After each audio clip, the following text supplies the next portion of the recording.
Dear Problema, hanga ako sa'yo dahil lahat ng pag-iwas at pagtataboy ay ginawa ko na. Pero nanatili ka pa rin sa tabi ko. Wow. Buti ka pa tumatagal at hindi nang iiwan kahit bad mood pa ako dahil sa'yo. Kaya lang, napapagod na talaga ako sa'yo.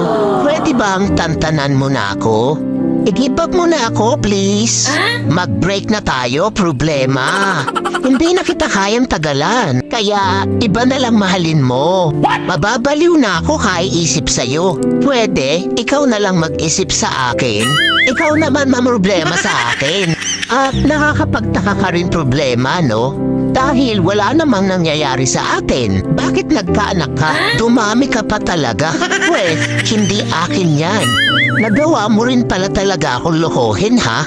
P.S. Huwag mo na ako sundan o hanapin pa. Wala akong pananagutan sa'yo. Nagmamahal.